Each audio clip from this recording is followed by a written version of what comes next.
Le cercle RH, notre débat quotidien sur Smart Job, on parle du secteur aérien.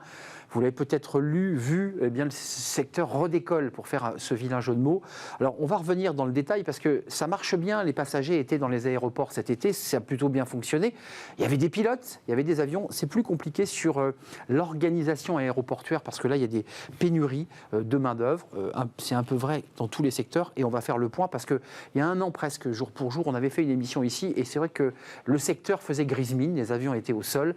ADP s'était séparé de 30 000 collaborateurs. Là, c'est vrai que les gens retrouvent le sourire et c'est un secteur qui repart. On en parle avec mes invités. Francis Massé est avec nous. Vous étiez déjà là il y a un an pour l'émission que nous avions faite. Directeur pédagogique de l'Université du transport aérien UTA. Merci d'être avec nous. À l'ENAC, qui est une école bien connue. On vous écoutera parce que vous étiez un petit peu pessimiste ou optimiste. Vous vous souvenez de l'état d'esprit dans lequel vous étiez il y a un an ? Moi, je m'en souviens. Il y a un an, la situation a été difficile. On n'avait quand même pas beaucoup de visibilité. Et vous étiez optimiste de mémoire. Vous disiez, contrairement au Cassandre, oui, l'aérien a encore de l'avenir. Je me rappelle très très bien. Oui, tout à fait. Je persiste. Je pense que le transport par air demeure un élément, un vecteur important de la mobilité nationale, européenne et internationale. Et je crois que, oui, l'avion a un avenir, surtout que, on en reparlera sans doute, mais je ne connais aucun grand acteur du secteur aérien qui est contre la décarbonation. Je crois que on va y venir. Tout le secteur est engagé vers un service de l'avion propre. À vos côtés, Nicolas Policène. Bonjour Nicolas, merci d'avoir répondu à notre invitation. Délégué général de l'UAF, l'Union des aéroports français.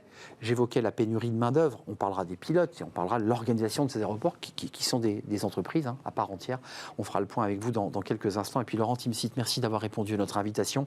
Vous êtes le délégué général de la FNAM, la Fédération nationale de l'aviation et de ses métiers.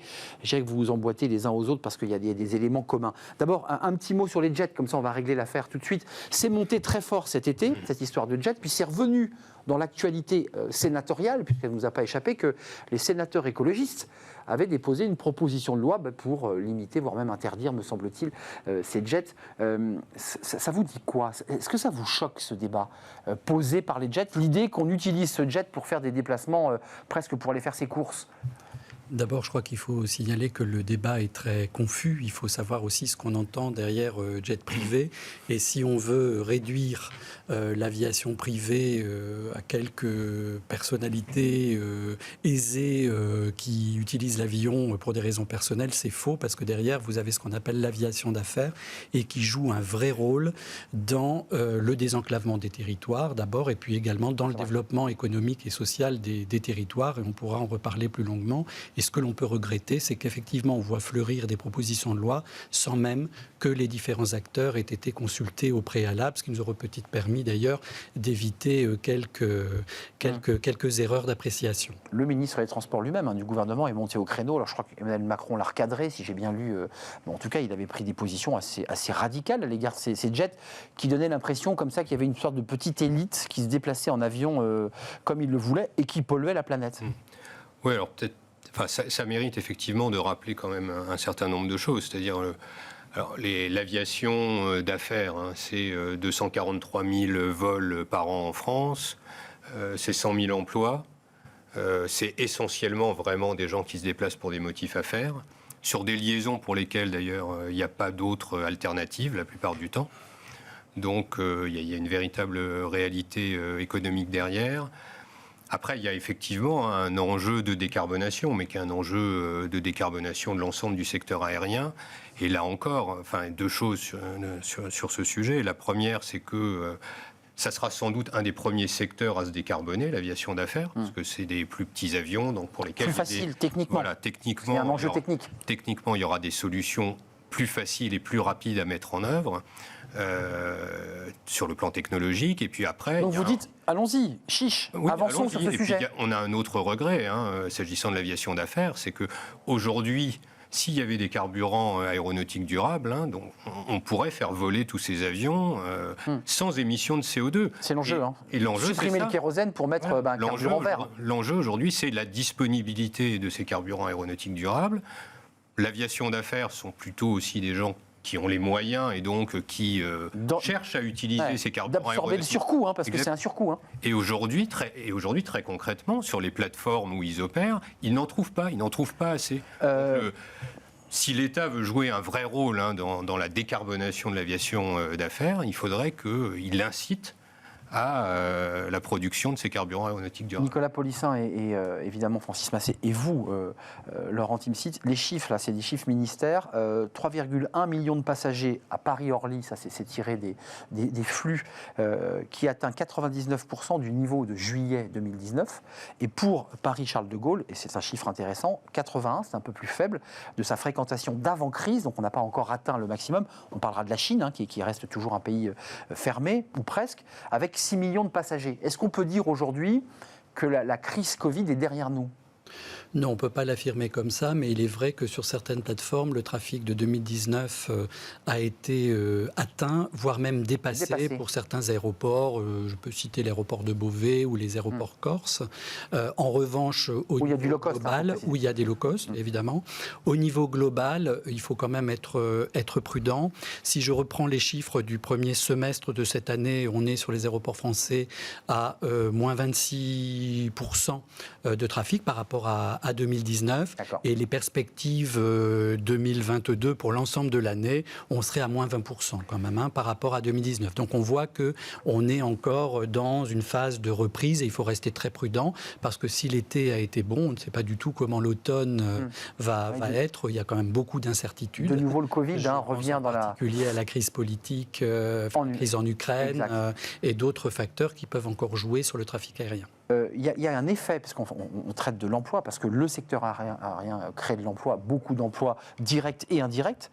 On recrute des pilotes, Francis Massé, parce que ça, c'est vous accompagnez évidemment la pédagogie autour de la formation de ces pilotes et de cette école, l'ENAC, à travers l'UTA. On recrute, les compagnies recherchent des pilotes. Donc ça veut dire qu'il y a un besoin de remplir les avions. Puis au même moment, on voit des aéroports qui disent « nous, on ne trouve plus de bagagistes, on ne trouve plus de personnel sur le terrain pour pouvoir accueillir, accompagner les passagers ». Comment vous regardez ce paradoxe ? Alors d'une part, simplement rappeler d'abord que l'ENAC est une grande école française, européenne. L'une des plus célèbres, j'ai envie de dire. De rang international.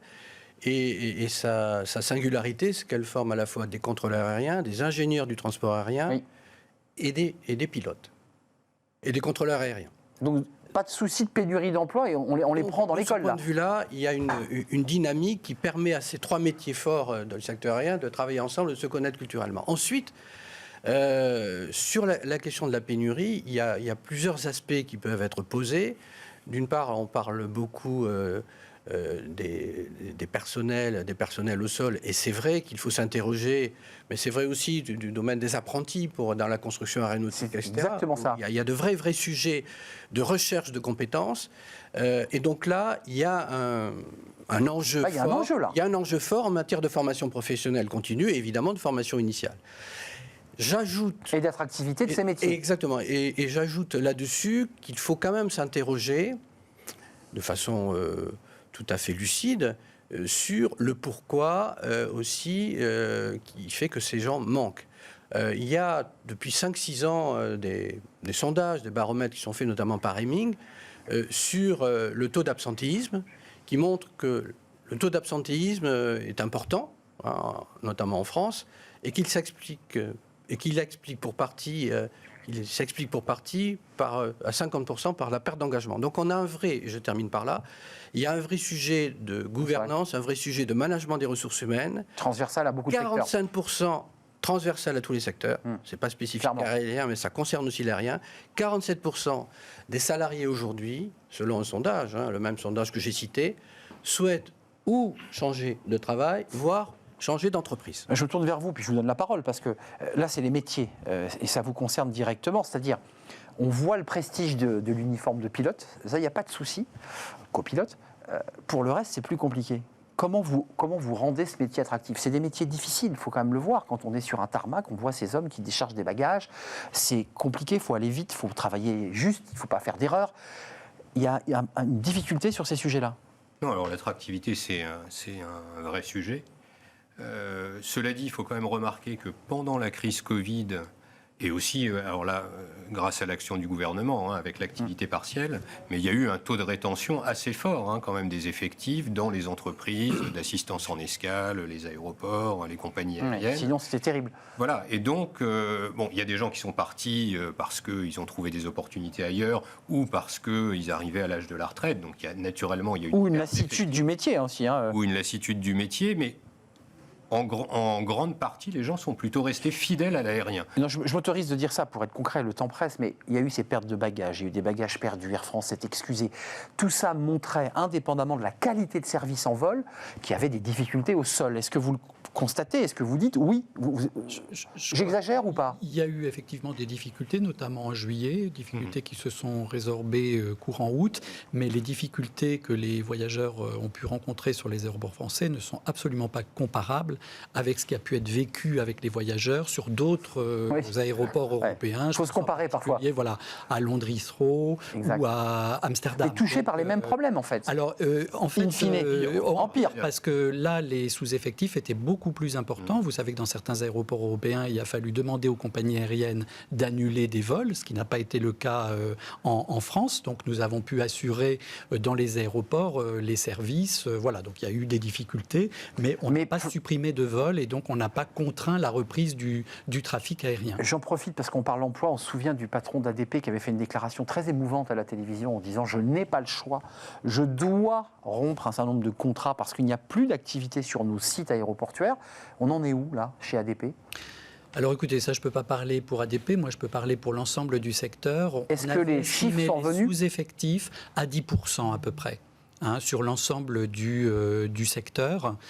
Donc il faut rappeler quand même que les aéroports, c'est un écosystème complexe. Vous avez les exploitants d'aéroports qui jouent le rôle d'animateurs opérationnels de la plateforme, mais vous avez aussi les assistants en escale, la sûreté aéroportuaire, le commerce du voyageur, beaucoup d'acteurs, retail, énormément d'acteurs. Mais sur les métiers comme l'exploitation aéroportuaire, l'assistant en escale, la sûreté, on est à peu près à des sous-effectifs de 10%. Et donc les aéroports ont fait le maximum pour pouvoir rendre les services ça rigole pas quand même 10%, aux passagers. Non, c'est difficile. C'est-à-dire qu'on était en fait sur un fil tendu et que s'il y avait eu le moindre incident, ça aurait été beaucoup plus difficile à réagir. Non, je crois qu'il faut vraiment rendre hommage quand même au système du transport aérien français qui a malgré tout plutôt bien fonctionné cet été. Résilient. Ouais, je trouve.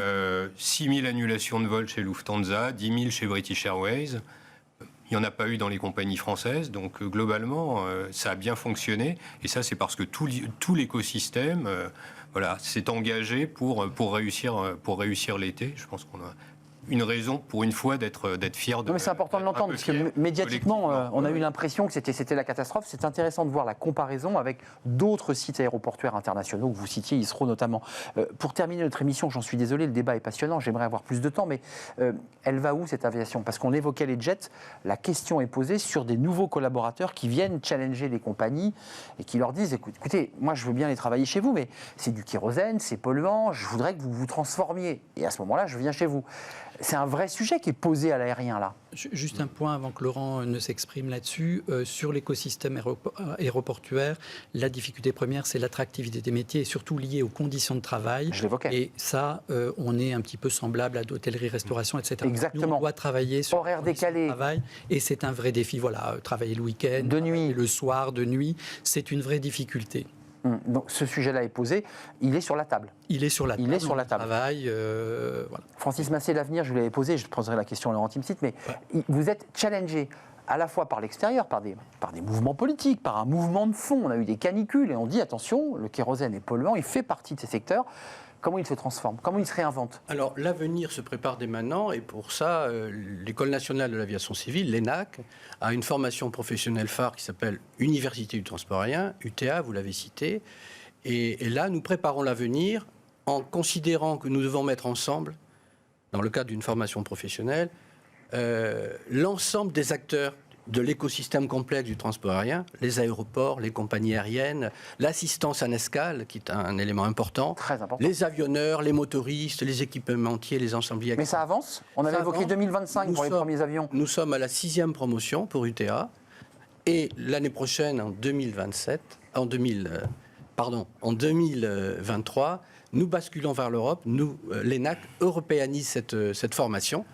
Et nous serons là dans un écosystème européen qu'il faut construire et consolider. Je vous pose la question, là, j'entends, vous représentez des métiers, des secteurs, mais vous êtes concerné directement. L'avion sans kérosène qu'on évoquait tout à l'heure avec ses nouveaux carburants, je le prends quand cet avion? Dans un aéroport classique, Orly-Roissy? Alors la bonne nouvelle, c'est que les technologies actuelles, avec les avions actuels, si vous avez des carburants aéronautiques durables, vous pouvez le prendre demain matin. Donc ce que je vous disais, c'est le vrai sujet, c'est la disponibilité des carburants aéronautiques. Qui ne sont pas du kérosène. Qui ne sont pas... Pas issus du pétrole. Alors, ça sera un mélange, c'est-à-dire ça vient progressivement. Comme le E85 en quelque sorte pour les voitures. Voilà. On mélange du verre. C'est la même logique. C'est la même logique. C'est la même logique, mais l'idée c'est véritablement d'arriver à n'utiliser que ça dans le secteur aérien au travers du temps pour arriver à la neutralité carbone en 2050. Et au-delà de ça, il y a d'autres solutions. Il y a les technologies, vous en parliez, donc l'électrique pour plutôt les petits avions. Petit volume, ouais. L'hydrogène, sur lequel il y a des recherches encourageantes. Après, il faudra voir exactement c'est une piste intéressante. Un avion à hydrogène. Mais il y a véritablement des solutions. Mais la plus immédiate et la plus évidente, c'est vraiment ces carburants. Ces fameux carburants, qui sont un hybridé, en fait, ces carburants mixtes. Vous vouliez prendre la parole sur ce sujet? Parce que ça vous êtes challengé, c'est un sujet qui vous concerne. Pour les aéroports, deux défis dans les années qui viennent: décarboner nos propres activités et celles des autres acteurs de l'écosystème aéroportuaire. Et deuxièmement, préparer nos infrastructures à accueillir l'avion décarboné de demain, ce qui va être très difficile parce qu'on va faire face à une mixité énergétique qu'on n'avait pas jusqu'à présent. Et ça va demander des sommes considérables. On a une vraie problématique d'investissement. Ce que vous soulevez là est concret, c'est-à-dire qu'à la fois, il faut pouvoir nourrir encore des avions au kérosène, parce qu'on ne va pas basculer 100%, et continuer et avoir à côté une possibilité de travailler sur des carburants mixtes ouverts. C'est ça que vous... et ça oblige à investir. À la fois l'hydrogène, l'électricité, les SAF, le kérosène. Donc c'est des travaux... Ça va demander des moyens considérables. Et nous, on est obligé de le faire maintenant, parce qu'il ne faut pas qu'on attende évidemment l'arrivée de l'avion à hydrogène pour s'y préparer. Plan de relance du gouvernement quand même, parce que ça rentre dans le plan de relance, ça. Alors pas du tout. Non, mais je pose une question naïve. Non, il n'y a eu aucun montant qui a été... Je vous vois sourire. Mais je me dis qu'après tout, c'est pas... Pour l'instant, en fait, les priorités du gouvernement, c'est la construction aéronautique, c'est justement l'avion vert de demain, ce qu'on peut comprendre.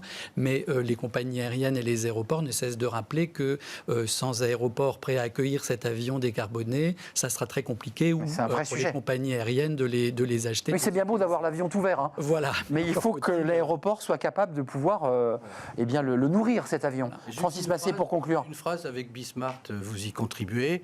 Il faut faire comprendre aux populations, aux Français, qu'il faut savoir agencer le court, le moyen et le long terme. C'est ça tout le pari. Et il y a aujourd'hui une conviction profonde des acteurs de l'aérien pour transformer l'aviation de demain vers la décarbonation. On a vu votre livre, Urgence et lenteur, et on n'a plus le temps pour ces paradoxales. C'est le titre de votre livre, Francis Massé, que vous avez sorti il y a quelques temps. Politique, administration, collectivité, un nouveau contrat. Vous ne parliez pas d'aviation dans ce livre, mais enfin, il faut aller vite maintenant, parce qu'il y a vraiment une urgence. Merci à vous, Laurent Timsit, délégué général de la FNAM, Fédération nationale de l'aviation et de ses métiers.